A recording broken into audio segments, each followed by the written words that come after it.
Kita ke sorotan lain, saudara. Perusahaan jasa pinjaman online ilegal memiliki sistem untuk menyebarkan pesan penagihan kepada pengguna jasa mereka. Sejumlah mesin digunakan untuk mempercepat kerja mereka. Bagaimana kerja para penagih utang jasa pinjaman online ilegal? Berikut liputan jurnalis Kompas TV, Revi Desantra, dan juru kamera Ghaniar Febrian. Nah, saudara, saat ini saya sudah berada di ruangan yang memang menunjukkan salah satu barang bukti yang dipakai oleh para tersangka untuk memblasting ataupun membagikan pesan-pesan kepada para nasabah. Bisa dilihat di sini nama barang ini adalah modem pool yang digunakan oleh para tersangka untuk menyebarluaskan pesan-pesan kepada para tersangka agar para tersangka ini membayarkan utang mereka kepada perusahaan pinjaman online tersebut. Di sini bisa dilihat ada SIM card yang jumlahnya banyak begitu yang memang dipakai untuk mengirimkan pesan-pesan tersebut. Dan jika kita ketahui bahwa SIM card ini ada dengan jumlah yang banyak, bisa mencapai ribuan, yang memang itu sebenarnya tidak diperbolehkan jika kita melihat dari penggunaan SIM card pada umumnya. Nah, saat ini saya sudah bersama dengan salah satu tersangka yang memang bekerja di bidang yang mengirimkan pesan-pesan tersebut kepada para nasabah begitu. Saat ini saya akan mewawancarai untuk pekerjaan Mas di perusahaan pinjaman online sehari seperti apa? Setiap hari paling kita mengganti kartu yang sudah diaktifasi oleh si bos, yang sudah dikirim dari si bos, kita berikan di kartu, terus kita masuk ke aplikasi yang dari si bos, tinggal pencet on atau apply, udah langsung jalan. Kartu-kartu atau SIM card tersebut dari mana didapatkan? Apakah Mas mengetahui?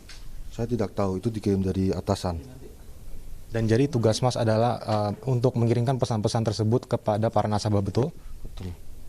Apakah Mas mengetahui pesan-pesan yang dikirimkan dari atasan kepada Mas yang kemudian akan dikirimkan kepada nasabah? Mengetahui. Boleh saya tahu isinya dari pesan-pesan tersebut? Apakah berupa ancaman atau kata-kata kasar? Seperti apa? Ada ancaman, ya, ancaman seperti ancaman pinjaman Anda segera jatuh tempo, sekarang dibayar, ntar ada kata-kata kasar gitu. Terima kasih Mas untuk informasinya. Saudara, itulah salah satu komentar dari tersangka pinjaman online yang memang bekerja di bagian memblasting ataupun mengirimkan pesan-pesan kepada para nasabah.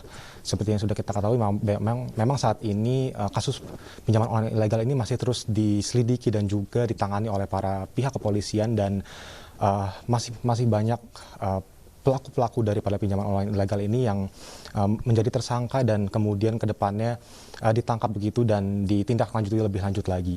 Revi Desantra, Ghaniar, Kompas TV, Jakarta. Polda Jawa Barat menetapkan 8 orang tersangka kasus pinjaman online dari penggerebekan yang dilakukan beberapa waktu lalu di Yogyakarta. Kedelapan tersangka terancam hukuman maksimal 10 tahun penjara. 8 orang yang menjadi tersangka kasus pinjaman online ilegal ini memiliki peran berbeda di perusahaan, mulai dari direktur hingga desk kolektor. Semua tersangka dijerat dengan pelanggaran tindak pidana pelanggaran Undang-Undang ITE. Para tersangka juga diduga melakukan tindak pidana pemerasan serta pengancaman.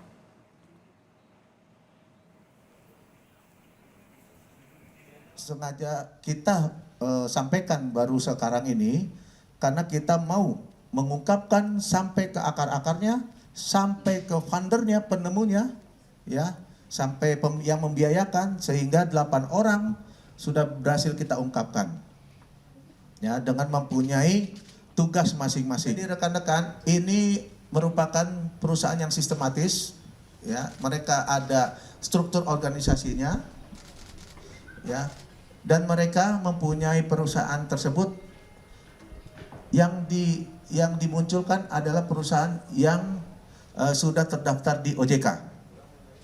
Sementara sementara perusahaan-perusahaan lain yang mereka bentuk itu kurang lebih